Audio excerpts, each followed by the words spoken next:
Welcome to a sports betting podcast from pregame.com for the week of October 22nd, 2009.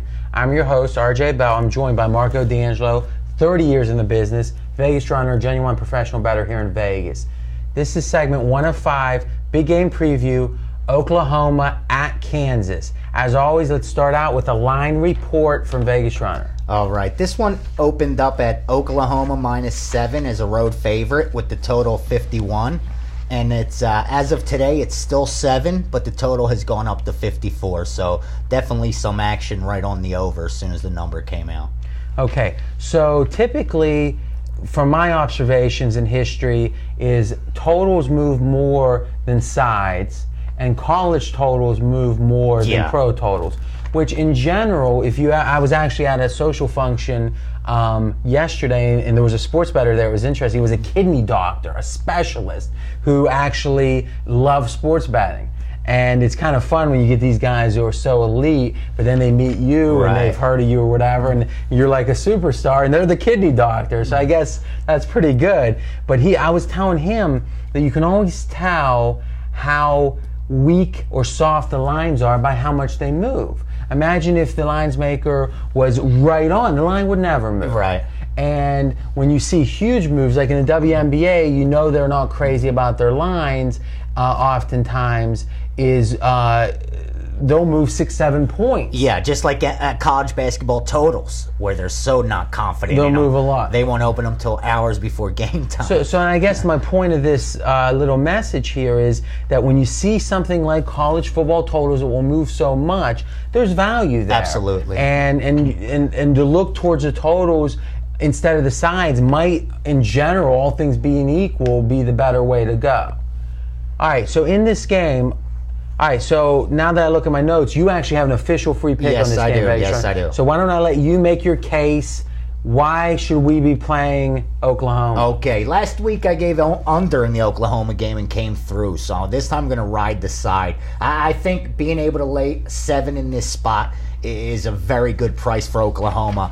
Here's my argument. When this line was put out over the summer, the future line, Oklahoma was a 12-point favorite. Now they're only 7. Here's the difference. When you look at the AP poll in the USA Today, Kansas is ranked 24th and 21st. And Oklahoma is not even ranked. Only the AP put them back at 25th.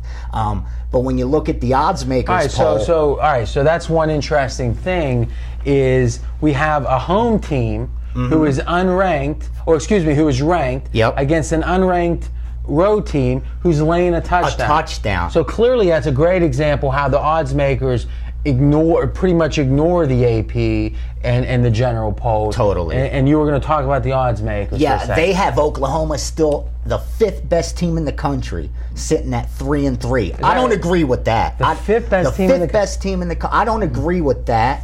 I'm not saying they're the 5th best team in the country, but I do think they're better than 7 points better than Kansas. Last year when they played at Oklahoma, the line was 19.5.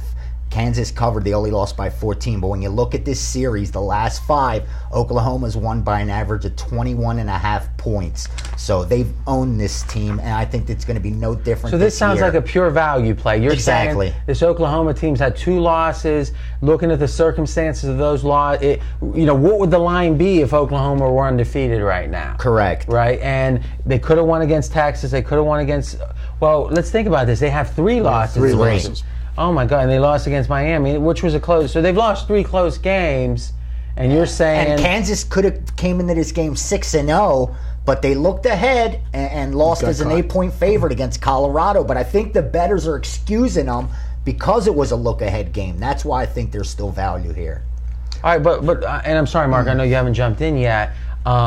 Because Marco actually won a bet against me, so he might not be talking a lot this whole podcast. No, I'm teasing. But we're 5 minutes in. I haven't said anything yet. There you go. But I'm a little confused. You're saying the bettors are excusing Kansas. What do you mean by that? I think the money's going to come in on Kansas. I think come Saturday, getting a home team that's 5-1, 4-0 at home, with a touchdown, I think that the book's going to end up needing my side, Oklahoma, believe it or not. All right, so now that's something that you do very well, and you do as most regular listeners and watchers know, you do a weekly or a blog at pregame.com, just click blogs, that you break down a lot of the big line moves and describe what happened. And you also tend to predict line moves later in the week. Yeah. And in theory, even if you're right 60% of the time, you're going to get the better number 6 out of 10 times. So you're saying in this, you actually are recommending waiting to play Oklahoma and seeing if you see a 6.5. Yeah, and at worst, I think you'll at least get even money on the 7. And if you could save $10 for every 100 you bet, that adds up after a while. All right, well, I guess, Marco, you got to say some thoughts. Well, I'm not sure if I want to talk now, but one thing that you guys are forgetting about this game, I don't have an official pick here, but neither one of you guys have mentioned it, and this is very important. You're handicapping an Oklahoma team this week that has never been in this position in a long time. When was the last time an Oklahoma team had 3 losses in the middle of October? You got a handicap motivation right now because this team's in uncharted territory. There's 2 ways it can go. They can either suck it up and play for pride and still try to get to the championship game because they only have 1 loss in the Big 12. And look at what did they lost by 3 points, 1 point. Which can make it even worse motivationally. Yeah. Is you very you easily feel like could be 6-0. Yeah. And they lost their leader for the 2nd time this year. You know, this is a game that I got to stay away from because there are too many question marks around the Oklahoma team.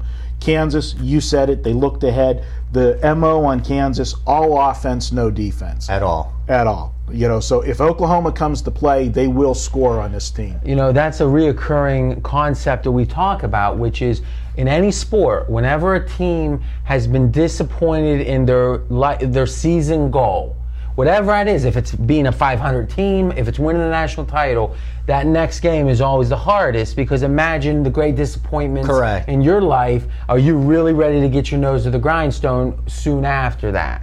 And I think that motivation, really, if you can decide that question, you might have the answer. Is if Oklahoma's motivated, laying the 7 makes a ton of sense. If they're not, taking the 7 makes a ton of sense. You believe they're going to be motivated. Yeah, I really do. I think we see a great effort by them. I think they'll be able to pass all day on Kansas. And I think that's one of the reasons you're seeing the money come in on the over early. Yeah, because Landry a Jones. non-motivated team, generally it takes more energy to play defense.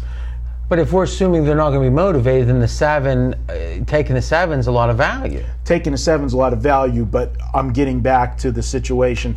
We know that if Oklahoma can score, even with the backup quarterback against this Kansas defense, but if the Oklahoma defense doesn't put an effort together like they did last week, I mean, that was a tremendous defensive effort. So you're saying Oklahoma. If we were having a correlated parlay, which is one of the concepts we talk about where the side and total are somehow connected, you're saying you'd be inclined to like, if you do like Kansas, like the over, because liking Kansas assumes there's not going to be intensity on defense for Oklahoma. Yes. So if you like Oklahoma, you like the under? No, I in this situation, I don't think the defensive side of the ball for Oklahoma is going to be where you'll see the intensity.